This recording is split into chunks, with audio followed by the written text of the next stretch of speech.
ধুলি কোনার মতো উড়বে, ভয় নেই। আকাশের দিকে থুতু বললে তার নিজের মুখেই পড়বে।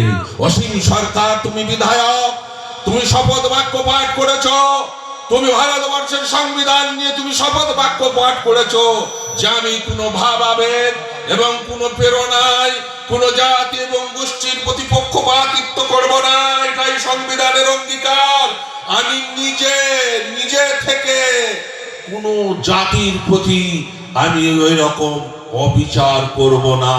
আমি ভারতের সংবিধান শপথ করে বলছি, ভারতের জনগণের প্রতি আমি সমান দৃষ্টিতে দেখব।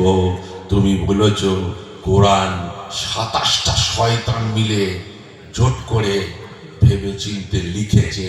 তুমি ক পয়সার অসীম, ক পয়সার তুমি শপথ বাক্য পাঠ করেছ।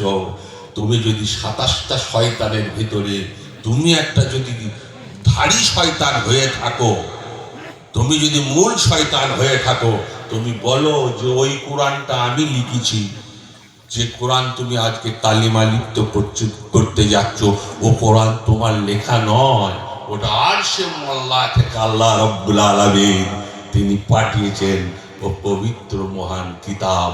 অতএব অসীম সরকার, 27টা যদি শয়তান লেখকের নাম না বলতে পারো, আমরা জমিয়তুল উলামায়ে হিন্দ প্রতিবাদ জানাচ্ছি পশ্চিমবঙ্গ সরকারের কাছে, তাকে যেন অনতি বিলম্বে সময় না দিয়ে ওই 27টা লেখকের নাম যদি না বলতে পারে, ওর মুখের মুখোশটা খুলে দিয়ে ও বাংলাদেশি, আজ পর্যন্ত ভারতবর্ষের শায়েরের নাম উঠেনি, ওই বিদেশি সন্ত্রাসীকে ভারতের মাটি ছাড়া করে পদ্মায় ওকে মুখ থুবড়ে ফেলে দিতে হবে, পদ্মার পানি দিয়ে ওকে একেবারে কাল স্রোতের ওই কুটি মাটির মতো ভাসিয়ে দিতে হবে। বলুন ইনশাআল্লাহ।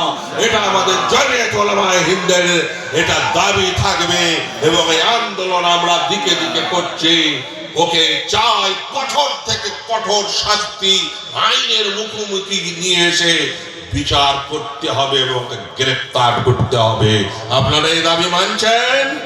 আমরা আগামী পরশুদিন ডিএম এর কাছে জমিয়তের জেলা পক্ষ থেকে ওকে আমরা ওই এফআইআর ওর নামে আমরা কেস করব ইনশাআল্লাহ। আপনারা যারা থাকবেন আমরা ডিএম এর কাছে সে প্রতিবাদ জানাবো। নারে তাকবীর, লিল্লাহি